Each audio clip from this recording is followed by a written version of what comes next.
Food combination అంటే మా నెల్లూరు సైడేనండి. ఎందుకంటే రాగి సంగటి, చేపల పులుసు, దోస విత్ చికెన్ షార్వా, నాటుకోడి పులుసు, గారె ఇలా కాంబినేషన్‌లో చాలా ఇష్టంగా తింటూ ఉంటారు మా నెల్లూరు సైడు. మాకు గూడా ఇంకా అది సండే వచ్చిందంటే ఈ కాంబినేషన్‌లో ఏదో ఒకటి కంపల్సరీ చేయవలసిందేను. ఇంక దోస, చికెన్ అంటే ఎప్పుడు రెగ్యులర్‌గానే చేస్తూ ఉంటాను. ఈరోజైతే రాగి సంగటి, చేపల పులుసు పెట్టాను. చాలా అంటే చాలా టేస్టీగా ఉంటదండి. వీడియోని చివరి వరకు చూడండి. రాగి సంగటి ఎలా చేశానో, చేపల పులుసు ఎలా పెట్టానో చాలా ఈజీగా, సింపుల్‌గా టిఫిన్‌కే రెడీ చేసుకోవచ్చండి. చాలా బావుంటది. తప్పకుండా ట్రై చేయండి మీరు గూడా. ఈరోజైతే బజార్‌కెళ్ళి 1 కిలో చేపలు తీసుకొచ్చారు మా వారు. ఆ కిలో చేపలని వాళ్ళు ముక్కలు కట్ చేసి ఇస్తారు. కానీ మనం ఇంటికొచ్చిన తర్వాత శుభ్రంగా 4, 5 సార్లు బాగా ఉప్పేసి రుద్ది, మంచిగా వాటర్ పోసి బాగా కడగాలండి. లోపల నీచు వాసనంతా పోయే వరకు బాగా వాటర్ పోసి కడుగుతూ ఉండండి. అలా కడిగి అయిపోయిన తర్వాత ఒక గిన్నెలో తీసి పెట్టుకొని కొంచెం సేపు ఉంచితే నీళ్ళన్నీ వచ్చేస్తాయండి. ఆ నీళ్ళన్నీ కూడా పాడేయాలి. అలా పడేసిన తర్వాత ఆ ముక్కలకి ఉప్పు, కారం, పసుపు, సాల్ట్ వేసుకున్నాలే. కల్లుప్పు వేయలేదు. సాల్టు, పసుపు, కారం వేసాను. వేసి బాగా కలిపి పక్కన పెట్టేశాను. అలా పక్కన పెట్టిన తర్వాత ఇంకా తాలింపు పెట్టుకుంటున్నాను. తాలింపులో ఈ వేగేలోపు ఉప్పు, కారం ముక్కలకు బట్టి టేస్ట్ చాలా బాగుంటుంది చేపలకి. అందుకని ఇలా చేస్తున్నాను. ఉల్లిపాయలు చూడండి కొంచెం ఎక్కువ వేసుకున్నాను. ఎందుకంటే పులుసు కూరలో పల్చగా లేకుండా పులుసు కొంచెం దగ్గరగా తిక్కుగా ఉంటే టేస్ట్ బాగుంటుంది. రాగి సంగటిలోకైనా రైస్లోకైనా. అందుకని నేను ఇలా చేస్తున్నాను. ఈ ఉల్లిపాయలు వేగేలోపు ముక్కలకి ఉప్పు, కారం బాగా పడుతుందండి. ఈలోపు పక్కన రాగి సంగటికి కూడా రెడీ చేశాను. రాగి సంగటి ఇలాంటి కుక్కర్ ఒకటి తీసుకొని చిన్నది 1 కప్పు బియ్యానికి 4 కప్పులు వాటర్ పోసి ఇలా కుక్కర్లో పెట్టేసుకుంటే మీడియం ఫ్లేమ్లో పెట్టి 4 విజిల్లు వచ్చినాయి అంటే చాలు కుక్కర్లో మెత్తగా అయిపోద్దండి అన్నము.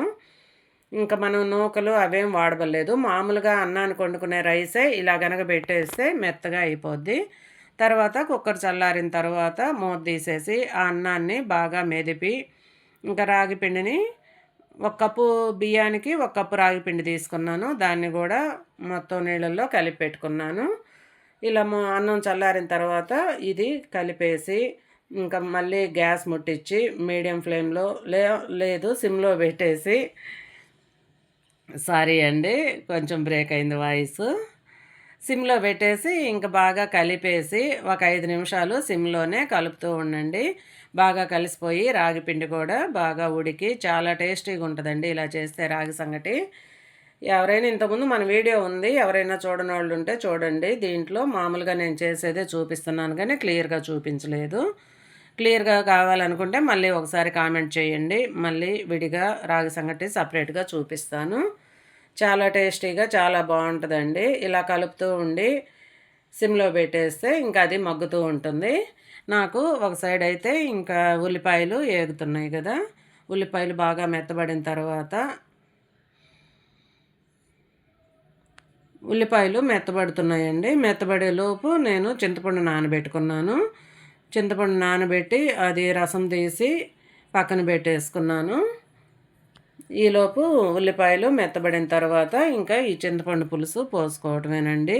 చేపల కూర కూడా ఉదయాన్నే చేసుకుంటే మధ్యాహ్నానికి టేస్ట్ బాగుంటుందండి. చల్లారితేనే పులుసు టేస్ట్ బాగుంటుంది.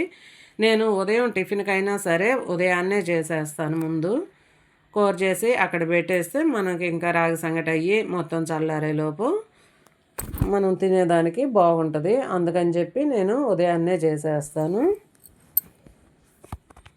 ప్లీజ్ అండి వీడియోని కొత్తగా చూసేవాళ్ళు సబ్స్క్రైబ్ చేసుకోండి, లైక్ చేయండి, మీ ఫ్రెండ్స్ షేర్ చేసి వీడియోలు ఎలా ఉన్నాయో కామెంట్ చేయండి. వీడియోస్ అయితే చాలా వ్యూస్ అయితే వస్తున్నాయి కానీ లైక్ చేయటం మర్చిపోతున్నారు. ఎక్కువగా లైక్ చేయట్లేదండి. నచ్చట్లేదు నా వీడియోలు. ప్లీజ్ అండి నచ్చితే లైక్ చేయండి. లైక్ చేయడం మర్చిపోతున్నారు అనుకుంటున్నాను నేను. ప్లీజ్ ముందు లైక్ చేసి వీడియోని చూడండి. ఇంకైతే ఇప్పుడు నేను రెండు గ్యాస్ పొయ్యిల మీద పెట్టేసి రెడీ చేసేస్తున్నానండి. వంట పని అయిపోతే ఇంకప్పుడు శుభ్రంగా స్నానం చేసేసి ఒక అరగంట ఆగి నిదానంగా చల్లారిన తర్వాత తింటే బాగుంటుంది. ఇప్పుడైతే పులుసు కొంచెం ఉడికిన తర్వాత చేప ముక్కలు వేస్తున్నానండి. మనం ఉప్పు, కారం కలిపి పెట్టుకున్నాం కదా! ఆ ముక్కలు వేసేసాను. ముక్కలు వేసిన తర్వాత హై ఫ్లేమ్‌లో ఒక 5 నిమిషాలు ఉడికించండి. అలా ఉడికితేనే టేస్ట్ బావుంటదండి. మొత్తం సిమ్‌లో పెట్టేసి లాస్ట్ వరకు అలాగ ఉడికించొద్దు. 5 నిమిషాలు హై ఫ్లేమ్‌లో పెట్టి ఉడికిన తర్వాత ఒక 5 నిమిషాలు సిమ్‌లో పెట్టండి. అప్పుడు చేప చాలా టేస్టీగా ఉడకుద్దండి. కరెక్ట్‌గా సరిపోద్ది. చూసుకోండి, మీకు చేప ఫ్రెష్‌గా ఉంటేనే ఇలా నేను చెప్పింది ఫాలో అవ్వండి. చేప కొంచెం మెత్తగా ఉంటే మాత్రం మళ్ళీ ఇబ్బందవుద్ది. ఇంకా నాకు చేపల ఫ్రై అంటే ఇష్టం. అందుకని చెప్పి 3 ముక్కలు తీసి పెట్టి కొంచెం ఫ్రై కూడా చేసి ఆడబెట్టేస్తే పనయిపోతుందని చెప్పి అలాగా చేస్తున్నాను. ఫ్రై అంటే నేను చాలా సింపుల్‌గా చేస్తానండి. మసాలాలు ఏమీ లేకుండా లైట్‌గా ఉప్పు, కారం పట్టించేసున్నా గదా! వాటిని కొంచెం ఆయిలేసి, ఆయిల్‌లో జీలకర్ర, మెంతులు, ఆవాలు వేసేసి దాంట్లో ఇంకా ఈ చేప ముక్కలు వేస్తాను. సిమ్‌లో పెట్టేస్తే అవే బాగా ఉడికిపోతుంది. చాలా టేస్టీగా చాలా బావుంటాయండి. ఇలా గూడా ఒకసారి ట్రై చేయండి. అయితే ఒక చేప ముక్క ఇరిగిపోయింది నేను తీసేలోపు.